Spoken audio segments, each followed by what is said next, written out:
Yo, what's up kakamay? So panibagong vlog na naman tayo ngayon. At sabi ko nga sa inyo kanina sa live stream na sa labas ako mag-vlog.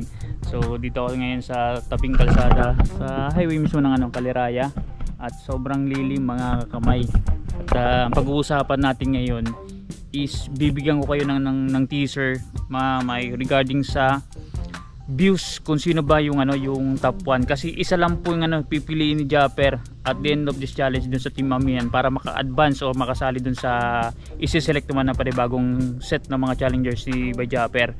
So sa tingin nyo ba nasa top 1 ba or nangunguna yung manok ninyo? So dito nyo malalaman mga may actual na po ito. Inisa-isa ko po yung video nila kanina para mabigyan ko kayo ng konting impormasyon kung sino bang nasa number 1 spot, kasi hindi nyo alam mamay unless otherwise kung i-scrutinize nyo na iisa-isa nyo. Pero ako mamay meron na akong listahan para ibigay ko sa inyo yung summary nung 15 mamay. Umpisa natin sa number 15 until sa kung sino nasa number 1 mamay. At ito lang mamay kagandahan kasi like I said mamay, pag once na napasalig sa challenge is mag-iiba talaga yung timpla ng channel mo.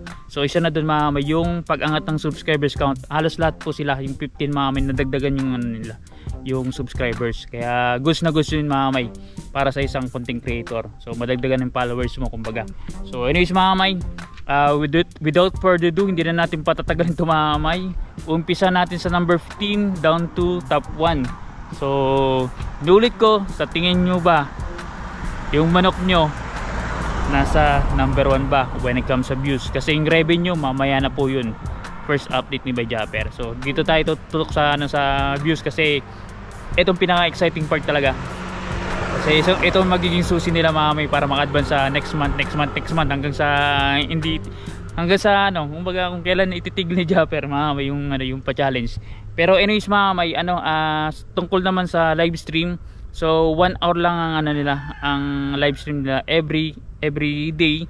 At the same time, pag once na nag-exceed kayo by the rules ni Japper mamay, nag-exceed kayo ng more than 5 minutes mamay, mapupurpit lang po yung live stream nyo the next time, so the next day. So hindi na kayo makapag live stream, so kasi na-consume nyo na yung 5 minutes na parang penalty ba sa inyo ni Japper. Kaya mas maging aware kayo sa sa oras ninyo mga kasali sa Team Mamiyan mamay. 1 hour lang po kayo magla-live stream, baka mag-exceed kayo. Kasi ako sa tingin ko meron yata exceed, so bahala na si Japper mamay kung kung i-penalize siya or bahala na siya mag-decide basta ako meron ako nakita, so kayo nang bahala. So dito tayo mamay, number 15 mamay si Nonoy Marilo. Itong kodigo ko kasi kailangan natin kasi yun Nonoy Marilo. So number 15 siya, 4.39. Sabi ko sa inyo nadagdagan. Nakapag-vlog na siya ng dalawa. Tapos dun sa dalawang vlogs mamay, nakakuha lang po siya ng 904 na views. So kailangan talaga ng suporta ni Nonoy Marilo para makakuha ng maayos na revenue when it comes sa vlogs. At the same time, revenue na rin overall. So suportahan niyo po si Nonoy Marilo ng Pinyan mamay sa Mindanao.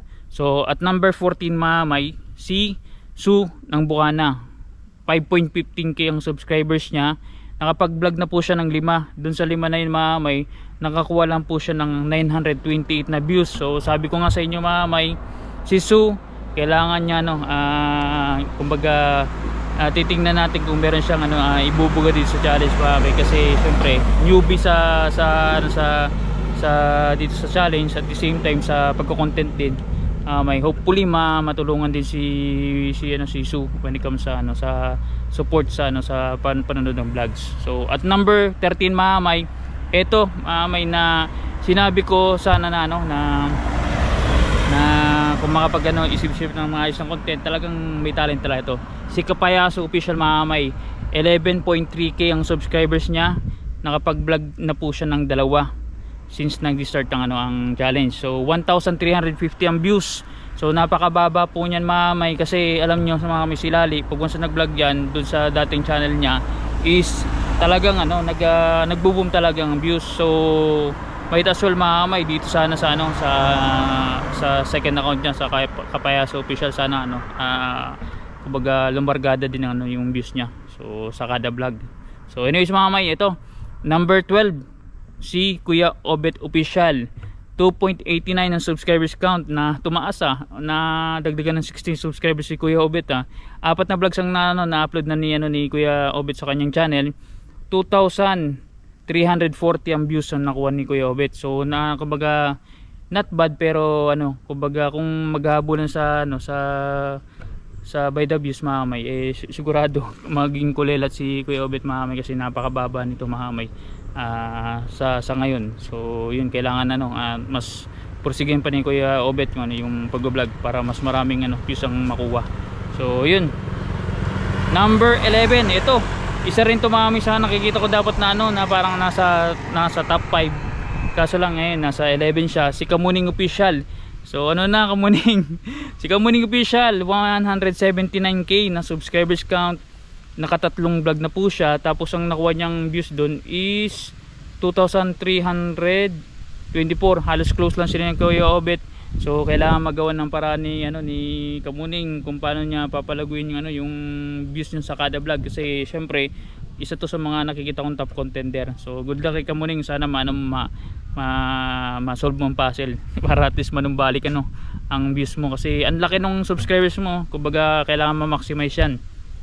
So at number 10 mahamay, ito isa rin to sa mga contender na nasasabi ko sa inyo na malakas talaga, si Niknika. So tingnan nyo yung live stream, talagang matindi. Ang lalaki mahamay, sana ma-convert sa vlog. Ito 47.8k na subscribers count, nakapag-vlog na si Niknika ng dalawa. So dun sa dalawa na yung mahamay, nakakuha na siya ng 3,700 na views. So kung sa dalawa mahamay, nag-average halos ng 2,000 si Niknika, pero mababa po yan mahamay para sa kanya. Pag once na kinumpute natin yung parang average niya before mahamay, kumakarta din si Niknika ng hindi baba ng 6k mahamay kada vlog So kung sa average siya, so sana mas dami ang paniniknikang pag-vlog. So yun, number 9 mahamay, ito pinakabata sa dito sa Team Mamiyan, si Chong Luis TV. Malapit na mahamay yung birthday, September 3 ngayon. So 2 days na lang 50 na si Chong Luis, kaya advance happy birthday kay Chong Luis At sabi ko nga sa Chong Luis, kung narinig ko PLBC mo na yung yung handa. Chong Luis, 44.8k na subscribers count, nakapag-vlog na po siya ng 3,968 na views. So may halos lang 1.5 lang kada vlog si Chong Luis. So sa amin small content creator, okay na po yun, pero nasa challenge po kayo kailangan mas higher, lalo na merong kumbaga pa-challenge si Bajaber when it comes to views para maka-advance nga sa next round. So kung sinong magiging top 1, kaya kailangan nila magpursige talaga ng todo kung hinahabol nila yun. Sayang ng opportunity, kasi kayo lang first ever, parang nito ni Bajaber, first time na maglabas ng ganitong rules So kung kumbaga i-maximize nyo, sayang ng opportunity. So number 8 mahamay, ito si Daddy Oms TV sa Team Kapanalig, 9,010k na subscribers, nakapag-vlog na po siya ng 4. So the last time nung preview ko, 4 lang siya sa loob ng isang buwan. Ngayon apat na sa loob ng 2 days pa lang mahamay. Grabe sipag ni Daddy Oms, talagang iba talagang nagagawa ng challenge mahamay. So Daddy Oms, 4 na vlog, 4,284. So kita nyo na mahamay, pag once talaga na sineryoso ni Daddy Oms, talaga may supporter talagang na solid ng Team Kapanalig. So hindi pwedeng wala mahamay, kasi may na-build na si Kapanalig talaga na community na sa kanya mismo, out of doon sa kumbaga nag-start si Kapanalig sa So Weird so nagkaroon siya ng sariling community mismo. So good luck kay Daddy Oms.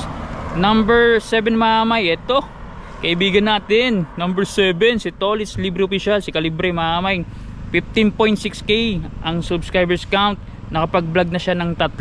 Doon sa 3 mahamay, nakakuha na siya ng 4,349. So very close lang siya kay Daddy Oms.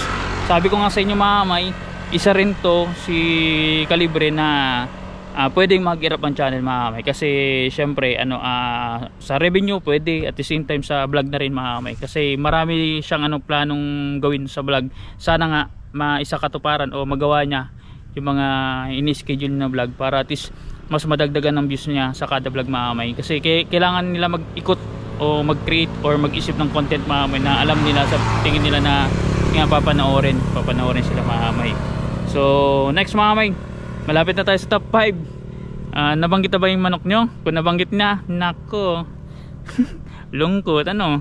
Number 6, ito isa rin to sa mga nakikita kong top contender, pero nasa number 6 siya. Si Sprakatak TV mga kamay sa Dipolog sa Mindanao. 44.2k si Bay Sprakatak, nakapag-vlog na po siya ng 4. Dun sa 4 na yung mga kamay, nakakuha siya ng 5,641 na views. So kumbaga ngayon parang nag-i-stretching pa lang mga kamay si Sprakatak. Pero mga kamay, na pag napapansin, pag sisilipin nyo yung channel ni Sprakatak, doon sa loob ng 30 days mga kamay, meron siya nagba-viral every month. Meron talaga, hindi nawawala. Last month nga sabi ko sa inyo almost 100k. So ngayon mga kamay, malaking tulong yun o malaking bagay sa kanya pag once na nakatalisod na naman siya ng views na malaki sa isang vlog. So kumbaga edge na ni Sprakatak yun. So ito na mga kamay, down to top 5 na tayo. So malamang sa malamang nandito na yung manok nyo, or naisip nyo na nasa top contender talaga. So yun, may big bike ko. Pakita ko muna sa inyo mga kamay. Yan, isa yun sa mga natin pangarap. Ayun, sana all. Sarap makakita ng ganyan mga kamay, tapos maging iyo. Haha, diba? Sarap.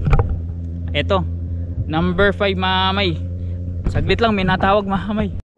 So yun mga kamay, sinagot ko muna yung tawag at dito na tayo mga kamay sa top 5. Medyo napapatagalan So number 5 natin mga kamay, walang iba kundi yung guest ni Japper, si Hana Dalagang Probinsyana. So si Hana mga kamay, nabanggit ko na isa to sa mga parang dark horse dito na pwede talaga mag-erupt anytime soon. Basta yung maiisip niya yung content na binanggit ko last time. So kung kumbaga mareremenish niya o magagawa niya ulit. Sana magawa niya para at least matutuwa na naman si Maruko Luko. 174k ang subscribers count ni Hana. Nakapag-vlog na po siya ng 2. At dun sa 2 na yun, naka 14,100 na views na po si Hana. So kumbaga malupit mga kamay. Nag-average si Hana ng 7k per vlog. So not bad mga kamay. So ang lupit sana all. Eto mga kamay, yung number 4, walang iba kundi si Carrotman TV sa Team Pauway. Sabi ko sa inyo mga kamay, nandito talaga to sa yung mga Team Pauway. 16.7k ng subscribers count. Nakapag-vlog na po siya ng siyam. Lupit diba? Pa lang 3 days pa lang, halos 3 vlogs sa dipong ginagawa nila mga kamay. 3 to 4 vlogs. So kumbaga lupit ni Carrotman. 24,437 ang views ang nakuha niya doon sa Shop na Vlogs. Pero pag once na in-average natin yan, halos na ganun lang sila, nag-average ng 3,000 per vlog. So mababa po yan mga kamay, kasi marami na silang marami sila na i-vlog. Pero not bad mga kamay, kasi considered pa naman na small content creator si Carrotman. Pero ang sipag kasi nila mga kamay, hindi matatawaran. Pagdating talaga sa Team Pauway, sa under kay Kuya Noli, malupit. Eto mga kamay, number 3. Siyempre yung kasamahan niya sa Team Pauway, si Vince TV official, si Bay. So 40.4k na subscribers count. Nakapag-vlog na rin si Vince TV ng siyam. Pareha sila ni Carrotman. Siguro nag-usap to mga kamay. At ang nakuha niyang views is 25,771 as of now, nung pagkakuha ko mga kamay. Kasi nagmo-move pa po yan umakyat pa po yan mga kamay yung views nila. Baka pag sinilip nyo mali ang ang details niya Ibidogs, baka nag-move na po. So 25,771. So grabe. Pero may by average 3k din siya si Vince TV halos sa Shop na Vlogs. Ito yung number 2. Dalawa na lang mga kamay. Malamang sa malamang nandito na yung manok nyo, at in-expect ng iba na nandito talaga siya, 1 or 2. Ito number 2 mga kamay, si Kangiti, si Step Official Vlog mga kamay. So shoutout sa mga supporter talaga ni Kangiti, ni Step, na talagang parang routing sila na si Kangiti ang mananalo sa challenge, at the same time sa views din para maka-advance sa next round mga kamay. So 39.9k. So isaran nyo na si Kangiti ng 40 mil mga kamay. Kumbaga 100 na lang na subscribers. Baka naman dyan sa mga supporters natin dyan, saran nyo na ang 40k para makapag-celebrate si Kangiti ng 40k niya. So nakapag-vlog na po siya ng 3. Dun sa tatlo na yun mga kamay, nakakuha na siyang 30,400 na views. So which means mga kamay, kada vlog ni Kangiti hindi na po siya bumababa ng 10,000 kada vlog. So kumbaga ang lupit mga kamay. So nabanggit ko nang kanina na average mga kamay 10k. So ang ano na lang ni Kangiti is mas paramihin ang vlog kasi maraming nanonood sa kanya at hindi biro pong supporter ng Team Kubunuto. Kinakanuto mga kamay. Talaga may community rin si Kanuto mga kamay na sa kanya mismo. Kaya solid na solid to mga kamay. At sabi ko nga sa inyo, isa rin ako sa nakikita ko si Kangiti na pwedeng manalo dito sa challenge sa revenue at the same time sa by the views mga kamay. So nakikita ko lang pero hindi ko masabi na yung final talaga na siya mananalo sa lahat. So anyways mga kamay, ito yung number 1. Sinabi ko na mag-vlog ng vlog kasi meron naman talaga siyang kumbaga supporter. May community naman rin to kahit paano, may solid supporter na to Si Hazel Aguila, si Kapakpak mga kamay. Nasa top 1 siya as of now mga kamay sa natin sa teaser. Pero teaser to na actual mismo. 43k. Nadagdagan subscribers count mo Kapakpak. So dagdag viewers din 'yan. Nakakuha na po siya ng 43,000 sarado dun sa 5 vlog. Biruin mo 43. Pa lang halos day 3 pa lang sa actual kasi ang ni update ni Japper mamaya is day 1. Kasi day 1 naman talagang pero sa actual sa kanila day 3 na kasi September 3 na ngayon. So 43k mamaya. Nag-average si Kapakpak kada vlog ng halos 8,000 plus. Pero kung susumain, si Kangiti ang nasa talaga pinaka top 1 by average kasi 10k. So pangalawa lang si Kapakpak. So yun. Kaya very close lang sila mga kamay. Nasa 13,000, almost 13,000 ang gap ni ni Kapakpak kay Kangiti. Pero mag-ingat ka kasi matindi yan si Kangiti mga kamay. Pwede kang with just one snap pwede kayo mahabol mga kamay sa views at the same time sa revenue. Kasi sabi ko nga sa inyo, hindi biro yan yung community na kinabibilangan. Kaya yan nakaposisyon na nakapunta sa top 1 at the same time naging champion of champions. So yun po mga kamay So at least na naibigay ko na sa inyo yung teaser ng actual mismo kung sino nasa top 1. So baka si Kapakpak ng manok nyo, ayan na siya as of now. So baka ang manok ng si Kangiti, ayan na siya nasa top 2. So pasok na pasok lagi si Kangiti sa nasa top 3 mga kamay. So nang preview natin siya din nasa top 3 din siya. So yun, good luck sa lahat ng Team Amihan at sa lahat ng mga sumusuporta. Yan, keep on supporting them hanggang sa matapos ang challenge mga kamay. And pagkatapos ng challenge, supportahan nyo pa rin hanggat kaya nyo. At sobrang thank you sa mga panood at manood itong video kasi tayo man din meron tayong self challenge lang mga kamay. $300, sana masuportahan nyo po ako by yung panood ng vlogs na hindi nag-skip. So salamat po mga kamay at ako'y uwi na. Sumabit pa yung jacket ko sa likod. Ayan, may fence bye bye.